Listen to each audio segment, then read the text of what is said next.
Welcome back. ప్రధాని మోదీ చైనాలో Shanghai సహకార సదస్సుకు హాజరవడానికి వెళ్తున్నారు. అంతేకాదు 31 తారీఖున రేపు ఆయన చైనా అధ్యక్షుడు జిన్పింగ్తో కూడా భేటీ కాబోతున్నారు. ప్రధాని మోదీ చైనా పర్యటనపై చాలా అంచనాలు ఉన్నాయి, చాలా ఆశలు కూడా ఉన్నాయి. దీని గురించి ఇప్పుడు మనం మాట్లాడుకోబోతున్నాం. నాగేశ్వర్ గారు, ప్రధాని మోదీ చైనా పర్యటనను ఎలా చూడాలి, భారత్కు కలిగే ఉపయోగాల గురించి, రెండు దేశాల మధ్య స్నేహ వాతావరణం గురించి చాలా పెద్ద ఎత్తున చర్చ జరుగుతుంది. మనకు అర్థం కావాల్సింది ఏంటంటే, ఎవరు మన పొరుగు దేశంగా ఉండాలో మనం నిర్ణయించలేము. అందువల్ల geography cannot be change, it can't be altered. మనకు నచ్చినా నచ్చకపోయినా చైనా అక్కడ ఉన్నది మన పక్కన. అదొక బలమైన దేశం. భారతదేశం కూడా బలమైన దేశంగా పెరగాలని కోరుకుంటుంది. రెండు దేశాల మధ్య కాంపిటీషన్ ఉంటుంది, కాన్ఫ్లిక్ట్ కూడా ఉంటుంది. దాన్ని మనం ఏం చేయాలి?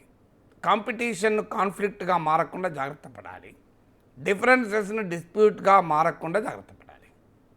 అందువల్ల మ్యూచువల్ రెస్పెక్ట్, ఉభయులకు పరస్పర గౌరవము, మ్యూచువల్ ఇంట్రెస్ట్, పరస్పర ప్రయోజనాలను కాపాడే రీతిలో రెండు దేశాలు సంబంధాలు పెట్టుకోవాలి. ఎందుకు లాభం మనకు? ఒకటి, మీకు చైనా నుంచి మనం ఫెర్టిలైజర్సు, ఇప్పుడు ఆల్రెడీ యూరియా కొరత మనం చూస్తున్నాం భారీగా. మనము 20 to 30% ఫారిన్ ఇంపోర్టెడ్ యూరియా పైన ఆధారపడతాం భారతదేశంలో. మన దేశంలో 410 కోట్ల టన్నుల యూరియా తయారవుతుంది. సో అందులో మనకు 20 to 30% షార్టేజ్ ఇంపోర్ట్ చేసుకుంటాం. సో చైనా ఫెర్టిలైజర్ ఎక్స్పోర్ట్ ఇండియాకి ఆపడం వల్ల మన రైతులు ఇబ్బంది పడుతున్నారు.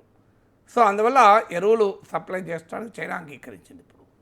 అలాగే రేర్ ఎర్త్ మ్యాగ్నెట్స్ అంటారు, అంటే అవి మన ఆధునిక సాఫిస్టికేటెడ్ మోడర్న్ ఇండస్ట్రీలో చాలా కీలకం. రెండు దేశాల సంబంధాలు దెబ్బతిన్న నేపథ్యంలో వాటిని ఆపారు. ఇప్పుడు అవి ఇవ్వటానికి చైనా ముందుకు వచ్చింది. మూడోది టన్నెల్ బోరింగ్ ఎక్విప్మెంట్ అంటారు, అంటే టన్నెల్స్ను మీరు తవ్వటానికి. సో ఇలాంటివి మనకు అవసరాలు ఉన్నాయి, చైనా తీర్చగలుగుతుంది. రాజకీయ విభేదాల వల్ల, వివాదాల వల్ల అది సమస్యగా మారింది. విభేదాలు అనివార్యం, కానీ అది వివాదాలుగా మారకుండా జాగ్రత్త పడాలి. ఇది మనకు లాభం. ఇది మొదటిగా ఇండియాకు లాభం. రెండవది ఇండియాకు లాభం ఏంటి? చైనా పాకిస్తాన్ నెక్సెస్ ఉంది. ఈ నెక్సెస్ ఒక తారస్థాయికి చేరింది ఇటీవల ఆపరేషన్ సింధూర్ సందర్భంగా. ఒక రకంగా చైనా బహిరంగంగా ప్రత్యక్షంగా మనతో తలపడకుండా పరోక్షంగా చైనా పాకిస్తాన్ కలిసే భారత్ పైన తలబడ్డాయి. ఎప్పుడు కూడా ఏ దేశం కూడా 2 front వార్ కోరుకోదు. శత్రువర్గంలో చీలిక తేవడం అనేది ఎప్పుడు కూడా తెలివైన వాడు చేసే పని. మూర్ఖుడు చేసే పని ఏంటంటే, ఇద్దరు కాదు 40 మంది రండి, పాకిస్తాన్ రాని, చైనా రాని, అమెరికా కూడా రాని, రష్యా కూడా రాని, అందరినీ కలిపి కొడతామని మన సోషల్ మీడియాలో దేశభక్తులు ఉంటారు చూడండి. సో ఈ దేశభక్తులు మాట్లాడతారు, కానీ యుద్ధం అలా ఉండదు. యుద్ధభూమిలో మనము శత్రువును తక్కువ అంచనా ఎప్పుడు వేయకూడదు. అందువల్ల చైనా పాకిస్తాన్ మధ్య డీకపుల్ చేయగలిగితే అది మనకు లాభం కదా. సో అట్లీస్ట్ చైనా పాకిస్తాన్కి ఏ మేరకు సహకారాన్ని తగ్గించినా అది మనకు ప్రయోజనమా కాదా? సో అందువల్ల దాన్ని సాధించడం కొరకు, చైనా పాక్ నెక్సెస్ను బ్రేక్ చేయడం కొరకు చైనాకు మోడీ వెళ్ళడం కరెక్ట్.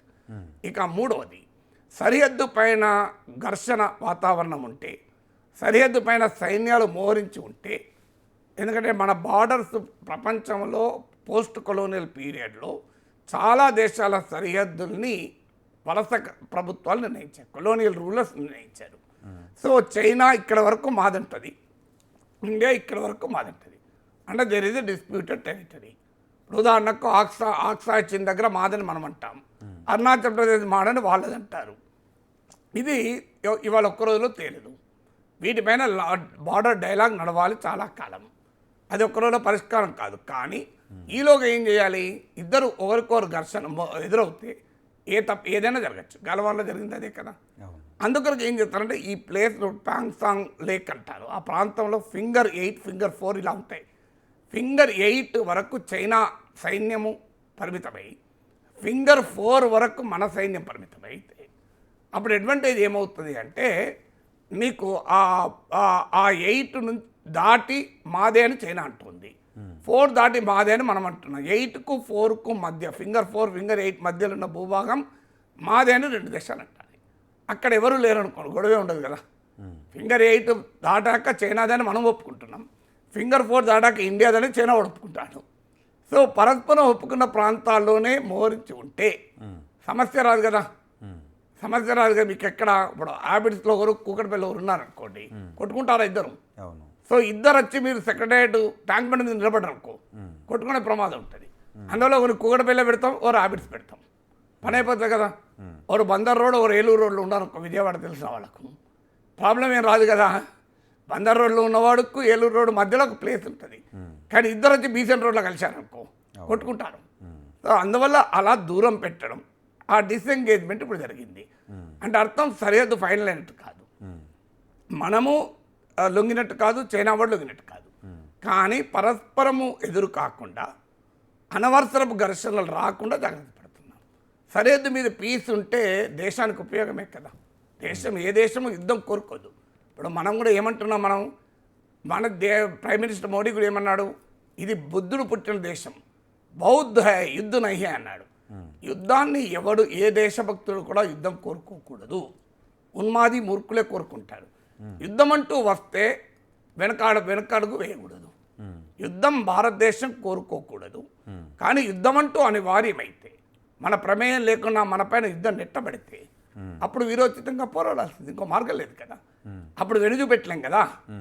సో అందువల్ల భారతదేశం యుద్ధం జరగద్దనే కోరుకోవాలి. సో అందుకు ఈ డిసెంగేజ్మెంట్ ఉపయోగపడుతుంది. 4, ట్రంప్ ఇద్దరిని కలిపి వాయిస్తున్నాడు, చైనాను వాయిస్తున్నాడు, ఇండియాను వాయిస్తున్నాడు. మనము చైనాకు వ్యతిరేకంగా అమెరికాతో క్వాడ్లో కలిశాం. అమెరికా, జపాన్, చైనా, ఆస్ట్రేలియా, అంటే ఈ ప్రాంతాన్ని ఇండో పసిఫిక్ అంటారు. ఇండో పసిఫిక్లో చైనా ఆధిపత్యాన్ని అమెరికా సహించడం లేదు. ఇండియా కూడా ఇండో పసిఫిక్ ప్రాంతంలో చైనా ఆధిపత్యం మనకు కూడా ఇష్టం లేదు. ఆడ కన్వర్జెన్స్ ఉంది కనుక ఇద్దరం కలిశాం. కలిసినా అమెరికా వాడు మనకు ఏం ఉపయోగపడతలేడు, వాడు పోయి పాకిస్తాన్తో కలుస్తున్నాడు, ఐ లవ్ పాకిస్తాన్ అంటున్నాడు. సో నిన్నటిదాకా నినాదం ఏంటి, బీజేపీ పరివారం కూడా నమస్తే ట్రంప్, బాయ్కాట్ చైనా. అవును. ఇప్పుడు ఏమైంది, బాయ్కాట్ ట్రంప్, నమస్తే జింపింగ్ అంటున్నారు. అందువల్ల మనకు అప్పుడైనా ఇప్పుడైనా ఒక స్టాండ్ ఏముండాలి అంటే, ఒక దేశం కోసం మన దేశంతో కలవకూడదు. మన policy should be always independent. Indian national interest, భారతదేశ జాతీయ ప్రయోజనాన్ని దృష్టిలో పెట్టుకోవాలి అని చెప్పి చైనా శాశ్వత మిత్రుడా? శాశ్వత మిత్రుడు అమెరికా కాదు, చైనా కాదు, ఎవరు శాశ్వత మిత్రులు కాదు. అందరూ ఎవరు ఎప్పటి వరకు అందరము కలిసి రైల్లో ప్రయాణం చేస్తున్నాం. సో మీరు ఒకటి ఆర్డర్ ఇస్తారు, నేను ఒకటి ఆర్డర్ ఇస్తాను, నేను టీ ఆర్డర్ ఇస్తాను, మీరు బిస్కెట్స్ ఆర్డర్ ఇస్తారు, నేను నాగేశ్వరరావు బిస్కెట్ తీసుకుంటారా, మీరు ఒక బిస్కెట్ ఇస్తారు, ఏమండి టీ మీకు కూడా కావాలా, ఆయన కూడా ఒక టీ వేయాలి, రోహిత్ కూడా అంటాను. అంటే అర్థం మన ఇద్దరం శాశ్వతంగా ఒకే ఇంట్లో ఉండి నువ్వు రోజు నాకు బిస్కెట్లు ఇచ్చి నేను రోజు నీకు టీ ఇస్తానా, ఇదే అది అక్కడ వరకు. సో ఆ రైలు ప్రయాణం వరకు మిత్రులం. నీ స్టేషన్లో నువ్వు దిగిపోతావు, నా స్టేషన్లో నేను దిగిపోతా. చాలా కొద్ది సందర్భాల్లోనే తర్వాత మెసేజ్లు ఇచ్చుకుంటారు, కాంటాక్ట్ అవుతారు. ఎక్కువ సందర్భాల్లో మళ్ళీ కలవను అవునా కదా. ఇది కూడా అంతే. చైనాతో ఎప్పటివరకు సంబంధాలు, చైనా మనకు అనుకూలం, మనకు ఉపయోగపడినంత కాలం మనం కూడా ఉంటాం, మనం ఉపయోగపడినంత కాలం చైనా కూడా ఉంటాడు. ఇక 5వది జియో పాలిటిక్స్. ఇప్పుడు ఒక అమెరికా ఒక ఆధిపత్య దేశంగా ప్రపంచం పైన బరి తెగించి తిరగబడుతుంటే, అన్యాయంగా భారతదేశం పైన దాడి చేస్తుంటే ఇండియా ప్రత్యామ్నాయాలు వెతుక్కోవద్దా? తల వంచుకొని శిరస్సు వంచుకొని ఉండాలా? అందువల్ల మనము జియో పొలిటికల్గా అమెరికాకు ఒక మెసేజ్ ఇవ్వాలి, బాబు నువ్వే కాదు, నువ్వేమో అనుకుంటున్నావు 30 ఏళ్ళుగా నీతో ఉన్నాం కనుక మాకు ఆల్టర్నేటివ్స్ ఉన్నాయి. ఇప్పుడు విడాకుల చట్టం వచ్చిందని చెప్పి అందరూ విడాకులు తీసుకోరు, కానీ విడాకుల చట్టం బాధించే భర్తలకు ఏదో ఒక హడలు కదా. కావాలంటే నేను వదిలేసి నేను విడాకులు తీసుకోగలను అని చెప్పి ప్రతి భార్య విడాకులు తీసుకుంటుందా? ఇది కూడా అంతే. అమెరికాకు ఒక హెచ్చరిక, బాబు మాకు ఇంకో చైనా ఉంది, రష్యా ఉంది, అవసరమైతే మేమంతా కలిసి నీ సంగతి చెప్తాం. ఒక స్ట్రాటజిక్ సిగ్నలింగ్ అంటారు, ఇది వ్యూహాత్మక సంకేతాలు ఇవ్వడం. జియో పాలిటిక్స్లో స్ట్రాటజిక్ సిగ్నలింగ్, స్ట్రాటజిక్ పోస్టరింగ్ అంటారు. ఆ స్ట్రాటజిక్ సిగ్నలింగ్, స్ట్రాటజిక్ పోస్టరింగ్ కూడా అవసరం కదా, అది 5వది. సో అందువల్ల ఏ రకంగా చూసినా చైనాకు మోడీ వెళ్ళడం ఇలా 5 రకాలుగా స్థూలంగా చెప్పారు, ఇంకా చాలా చెప్పచ్చు. స్థూలంగా మనకు ఉపయోగం. అదే సమయంలో డిఫరెన్సెస్ లేవా ఉన్నాయి. బ్రహ్మపుత్ర మీద వాళ్ళు పెద్ద ప్రాజెక్ట్ కడుతున్నారు, అది మనకు నష్టం. సరిహద్దు వివాదం ఇంకా పరిష్కారం కాలేదు, చైనా పైన మన నమ్మకం లేదు గత అనుభవాల రీత్యా. చైనా ఇండియా రెండు ప్రపంచంలో ఒక బలమైన దేశాలుగా కావాలని కోరుకుంటున్నాయి. అనివార్య పోటీ ఉంటుంది. ఇవన్నీ ఉన్న ఇష్యూస్. అమెరికాతో లేవో ఇష్యూస్, ఇన్ని దేశాలతో ఇష్యూస్ ఉంటాయి. మనం సృష్టించిన బంగ్లాదేశ్ మన పైన తిరగబడతలేదా ఇప్పుడు? ఏం చేయగలుగుతున్నాం? 200 ఏళ్ళు మనల్ని పాలించి మన అల్లూరు సీతారామరాజును చంపి మన భగత్ సింగ్ ఉరి తీసిన బిడ్డంతో సంబంధాలు పెట్టుకుంటలేమా? ఇది కూడా అంతే. As long as Indian interest serve అయినంత కాలం చైనాతో ఉంటాం. సర్వ్ కానప్పుడు థ్యాంక్ యూ వెరీ మచ్ అంటాం. చైనాకు కూడా ఎందుకు అవసరము? China America వాయించుతుంది. సో చైనాకు పాకిస్తాన్తో అయ్యేదే ఉన్నది. పాకిస్తాన్ వాడు ఏం చేస్తాడు? వాడు ఆఫీస్ సైజ్ ఇవ్వగలుగుతాడు, ఒక జైషీ మహమ్మద్, ఒక మసూద్ అజన్ ఇవ్వగలుగుతాడు. మనమేమో టెక్నాలజీ ఉన్న దేశం, economy, big economy. What is Pakistan? చైనాకు పాకిస్తాన్ అనేది ఒక నమ్మినమంటూ. మనం వీఆర్ పార్ట్నర్స్. వాడు పాకిస్తాన్ వాడు పార్ట్నర్ కాదు చైనాకు. వాడు అడక్క తింటున్నాడు. సో అడక్క తినటోడి కన్నా చైనాకు పార్ట్నర్ పైన గౌరవం ఉంటుంది కదా. అందువల్ల చైనాకు కూడా మనలాంటి వాళ్ళతో ఉపయోగం, పాకిస్తాన్తో ఉపయోగం కాదు. అందువల్ల చైనాకు కూడా ఒక ప్రపంచంలో బలమైన దేశంగా ఉండాలనుకుంటే ఇండియాతో మంచి స్నేహం వాళ్ళకు కూడా అవసరం. ఎందుకంటే వాళ్ళు ముందుకు వస్తున్నారు, మనం ముందుకు వస్తున్నాం. చూద్దాం ఎక్కడ రాకపోతే అక్కడ రాకపోతే. కరెక్ట్. అవును. రేపటి భేటీలో మరి